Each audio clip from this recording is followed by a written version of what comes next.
Hello everyone, welcome back to this YouTube channel. तो आज मैं ग्रिड कंप्यूटिंग और ब्लॉकचेन टॉपिक कवर करने वाली हूँ। तो सबसे पहले हम देखेंगे ग्रिड कंप्यूटिंग हम किसे कहेंगे। A grid is a computer network of geographically dispersed and heterogeneous computational resources as shown in figure 2.13। तो ग्रिड जो है एक कंप्यूटर का नेटवर्क होता है जो ग्राफिकली डिस्पर्स्ड होता है, जिसमें काफ़ी सारे जो कंप्यूटेशनल रिसोर्सेस होते हैं अलग अलग लोकेशन में। तो हम उस सभी लोकेशन से जो रिसोर्सेस है वो पिक कर लेते हैं और उससे एक नेटवर्क बनाते हैं जिसको हम कहते हैं ग्रिड कंप्यूटिंग। और इसी से हम एक जो है कोई टास्क जो है स्पेसिफिक टास्क जो है वो परफॉर्म करते हैं, उसको प्रोसेस करते हैं। अब जैसा कि हम फिगर 2.13 में ग्रिड कंप्यूटिंग का एक फिगर देख सकते हैं, तो इसमें जो है यूज़र शेयरिंग देयर रिसोर्सेस यहाँ पर दिख रहा होगा आपको। तो इसमें काफ़ी सारे जो रिसोर्सेस है उसको हम कनेक्ट करके जो है एक नेटवर्क बनाते हैं और उस नेटवर्क की मदद से हम कोई भी एक स्पेसिफिक टास्क जो है वो परफॉर्म करते हैं। अब यहाँ पर जो डिफरेंट जो रिसोर्सेस है उनको हम यहाँ पर नोड्स कहते हैं और ये टेम्परेरीली एक साथ मिलते हैं ताकि हम जो है कोई सिंगल लार्ज जो टास्क होता है उसको सॉल्व कर सके। अब जैसा कि आजकल के दिनों में हम सभी के पास में काउंटलेस कंप्यूटेशनल नोड्स होते हैं, हर किसी के पास मोबाइल डिवाइसेस होता है, पर्सनल लैपटॉप होते हैं और वर्क स्टेशन ये सब होता है। तो इन सब को जो है हम एक साथ कनेक्ट कर लेते हैं तो एक लोकल एरिया नेटवर्क होता है और इसको हम इंटरनेट भी कह सकते हैं। तो ये इसमें काफ़ी इकोनॉमिकली फिजिबल भी है क्योंकि हम हर जो कंप्यूटेशनल रिसोर्सेस होता है उसको हम रीयूज़ कर सकते हैं, यूटिलाइज़ कर सकते हैं फिर से। जैसे कि मेमोरी जैसे हम इसको डिलीट करके फिर से जो है डाटा डिलीट करके उसको रीयूज़ कर सकते हैं, नहीं तो प्रोसेसिंग पावर, ये सब जो है एग्जांपल है। The grid provide an opportunity to solve computationally intense specific and research problem। तो ग्रिड जो है एक अपॉर्चुनिटी प्रोवाइड करता है जितने भी जो computationally intense specific research problem होते हैं, ये जो बहुत ज़्यादा कॉम्प्लेक्स होते हैं, उसको सॉल्व कर सकता है। और ग्रिड जो है ज़्यादा कॉस्टलियर भी नहीं होता ग्रिड कंप्यूटिंग, क्योंकि हम उसमें अलग अलग लोकेशन से जो है रिसोर्सेज पिक करते हैं तो ये कॉस्टली भी नहीं पड़ता।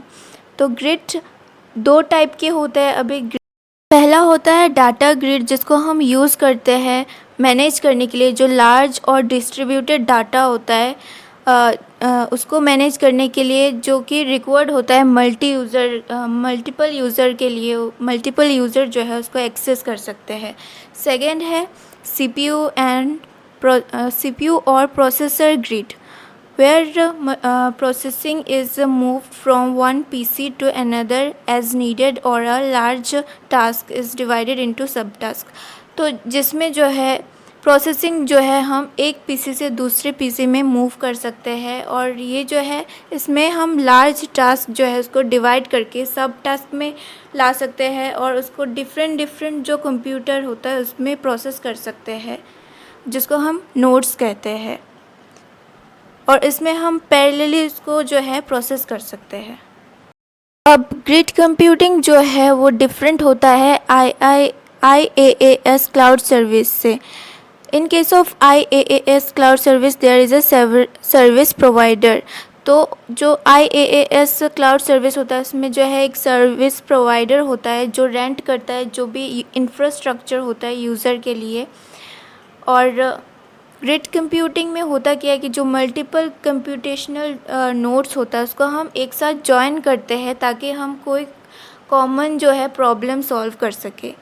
अब सेटअप करने के लिए, कोई भी ग्रिड सेटअप करने के लिए न्यूमरस नोड जो है, काफ़ी सारे नोड्स जो है हम कनेक्ट करते हैं इन टर्म्स ऑफ, अगर हम डाटा कहें नहीं तो CPU कहें, तो उसके लिए जो है एक मिडलवेयर का हमें ज़रूरत पड़ता है क्योंकि बहुत सारे नोड्स होते हैं और उसको मैनेज करने के लिए बीच में द ग्लोबस टूल किट, तो यहाँ पर जो द ग्लोबस टूल किट होगा वो होगा बीच का मिडलवेयर जो भी कनेक्ट करेगा। और ये एक सॉफ्टवेयर होता है जो टूल किट होता है जिसको मदद से जो है हम ग्रिड जो है बिल्ड करते हैं। इसको ये एक ओपन सोर्स होता है जिसमें जो है सॉफ्टवेयर का जो सिक्योरिटी होता है, सॉफ्टवेयर को सिक्योर करता है, रिसोर्स मैनेज करता है, जो भी डाटा होता है उसको मैनेज करता है, कम्युनिकेशन जो नोड्स के बीच में जो कम्युनिकेशन होता है ये प्रोसेस करता है, और जो भी फॉल्ट या डिटेक्शन होता है वो देखता है। तो अब तक हमने देखा ग्रिड कंप्यूटिंग हम किसे कहते हैं। अब हम देखेंगे जो ब्लॉकचेन होता है वो हम क्या, उसको कैसे होता है ब्लॉकचेन, उसमें क्या क्या होते हैं। तो सबसे पहले देख लेते हैं ब्लॉकचेन क्या होता है। Traditionally we perform digital transaction by storing data in a centralised database and the transaction performed are updated one by one on the database. तो ट्रेडिशनली जो भी डिजिटल ट्रांजैक्शन होता है उसमें जो है डाटा स्टोर होता है एक सेंट्रलाइज्ड डाटाबेस में। जैसे ट्रांजैक्शन होता है उसको एक उसका जो है एक अब डाटा होता है वो एक सेंट्रलाइज्ड डाटाबेस में स्टोर होता है और वो वन बाय वन अपडेटेड होता रहता है। और सेम टू सेम ऐसे ही जो है टिकट बुकिंग वेबसाइट और बैंक्स जो है ऑपरेट होता है, जिसमें सभी जो डाटा होता है वो स्टोर होता है एक सेंट्रलाइज्ड लोकेशन में। अब सेंट्रलाइज्ड लोकेशन में स्टोर होने से जो डाटा हैक नहीं तो लॉस होने का ज़्यादा चांसेस होता है, इसीलिए जो है ब्लॉकचेन टेक्नोलॉजी जो है वो लाया गया था। अब हम देखेंगे ब्लॉकचेन टेक्नोलॉजी जो है वर्क कैसे करता है। Blockchain technology work on the concept of decentralised and shared database where each computer has a copy of the database. तो ब्लॉकचेन टेक्नोलॉजी में जो है वर्क होता है जिसमें जो है सेंट्रलाइज्ड डाटा नहीं होता, उसमें डिसेंट्रलाइज्ड होता है और शेयरिंग होता है डाटाबेस। हर एक कंप्यूटर में जो है डाटा जो है वो शेयर होता है और हर एक कंप्यूटर में एक एक जो है कॉपी होता है डाटाबेस का, जिसको हम ब्लॉक्स कहते हैं। A block can be thought as a secure chunk of data और valid transaction. Each block has some data called its header. तो हर कंप्यूटर में एक ब्लॉक होता है, हर कंप्यूटर को हम यहाँ पर एक ब्लॉक कह सकते हैं और उसमें जो है एक चंक ऑफ डेटा जो है वो सेव होता है। और हर ब्लॉक में एक एक हर ब्लॉक में जो है कुछ डेटा जो है वो स्टोर होता है जिसको हम हेडर कहते हैं, which is visible to each every other nodes, जो कि हर एक नोड्स को विजिबल होता है, हर एक कंप्यूटर सिस्टम में देखा जा सकता है। While only the owner can access the private data, जिसमें जो है हर एक ब्लॉक का जो ओनर होता है वो ही सिर्फ एक्सेस कर सकता है वो डेटा को। और हर एक ब्लॉक जो है हर एक ब्लॉक का कनेक्टेड होकर एक चेन बनता है जिसको हम कहते हैं ब्लॉकचेन, जो कि फिगर 2.14 में हमें दिख जाएगा।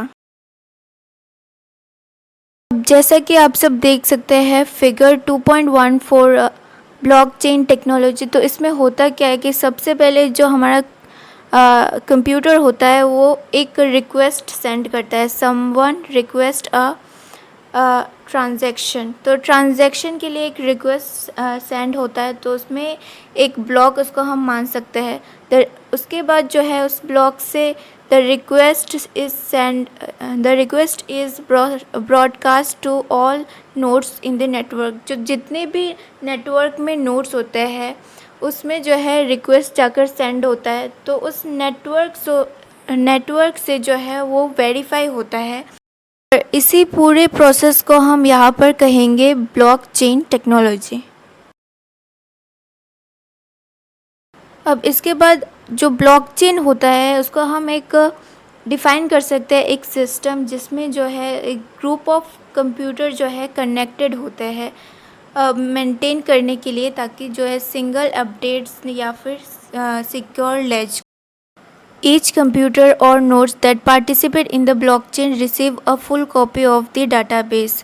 तो जितने भी कंप्यूटर या फिर नोड्स जो है ब्लॉकचेन में पार्टिसिपेट करते हैं वो उनको एक फुल कॉपी ऑफ डाटाबेस जो है वो मिलता है. It maintain and append only open ledger which is updated only after all the nodes within the network authentication the transaction. और ये मिलता जब है जब नेटवर्क के अंदर जितने भी नोड्स होते हैं वो उसको वेरीफाई करते हैं, तब जाकर वो उस ब्लॉक को या फिर उस कंप्यूटर को वो जो रिसोर्सेज है वो रिसीव होता है. उसके बाद जो है जो ट्रांजैक्शन है वो कंप्लीट होता है. अब हम देखेंगे safety and security of the transaction are ensure because all the member in the network keep a copy of the blockchain, and so it is not possible for a single member of the network to make changes or alter data. तो security और safety के लिए जो है जो भी transaction हो रहा है उसके लिए जो है सभी मेंबर जो होते हैं नेटवर्क में उनके हर किसी के पास जो है एक कॉपी होता है ब्लॉकचेन ट्रांजैक्शन का. और इसी के लिए जो है कोई भी एक सिंगल मेंबर जो है नेटवर्क में वो कोई भी चेंजेस जो है वो नहीं कर सकता या फिर जो डाटा है उसको ऑल्टर नहीं कर सकता, डाटा को चेंज नहीं कर सकता. The most popular application of blockchain technology is in digital currency. तो सबसे ज़्यादा जो पॉपुलर एप्लीकेशन होता है ब्लॉकचेन में वो होता है डिजिटल करेंसी.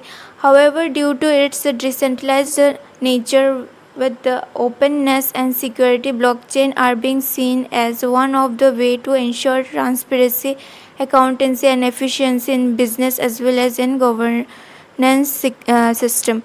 तो जैसे कि इसका हमने देखा है इसका सिक्योरिटी के लिए हम इसको डिसेंट्रलाइज्ड नेचर होने के लिए हम इसे काफ़ी जगह यूज़ और भी करते हैं, जैसे बिज़नेस के लिए यूज़ करते हैं, गवर्नेंस सिस्टम के लिए यूज़ करते हैं, अकाउंटेबिलिटी के लिए यूज़ करते हैं, इसका ट्रांसपेरेंसी के लिए इसको यूज़ किया जाता है. For example in health care better data sharing between health care provider would result in a high probability of accurate diagnosis. जैसे कि अगर हम हेल्थ केयर सेंटर में भी इसका यूज़ करते हैं ताकि अगर बेटर जो है डाटा अगर शेयरिंग होगा तो हेल्थ केयर जो प्रोवाइडर होता है वो जो है जो भी डायग्नोस होता है डिज़ीज़ जो है एक्यूरेटली उसको डायग्नोस किया जा सकता है. इसीलिए भी जो है हम ब्लॉकचेन यूज़ करते हैं. More effective treatment and the overall increased ability of health care organisation to deliver cost effective care. तो हेल्थ केयर ट्रीटमेंट के लिए इसको यूज़ किया जाता है और जो भी इफ़ेक्टिव जो है हेल्थ केयर ऑर्गेनाइजेशन को बनाने के लिए इसको यूज़ किया जाता है, डिलीवर करने के लिए जो है उसको यूज़ किया जाता है. Another potential application can be for land registration record. तो इसके अलावा जो है इसका यूज़ होता है अगर लैंड रजिस्ट्रेशन रिकॉर्ड करने के लिए इसको यूज़ किया जाता है. To avoid various disputes arising out of land ownership, जो कि बहुत सारे जो प्रॉब्लम्स क्रिएट होते हैं लैंड्स ओनरशिप की वजह से, जो the problem of vote alteration and other issue. तो एक ब्लॉकचेन बेस्ड वोटिंग सिस्टम में जो है हम प्रॉब्लम सॉल्व कर सकते हैं वोट रिलेटेड जो ऑल्टरेशन होता है, इशू होता है. Since everything gets stored in the ledger, voting can become more transparent and authentication. The blockchain technology can be used in diverse sectors such as banking, media, telecom, travel and hospitality and other area. तो blockchain technology जो है वो transparent होता है और authentic होता है, इसलिए हम वोटिंग में इसको यूज़ करते हैं. और ब्लॉकचेन टेक्नोलॉजी यूज़ करके हम डाइवर्स सेक्टर जैसे बैंकिंग, मीडिया, टेलीकॉम, ट्रैवल नहीं तो हॉस्पिटलिटी और अदर जो एरियाज़ होता है उसमें हम उसका यूज़ कर सकते हैं. तो आज के लिए बस इतना ही. Thank you for watching this video.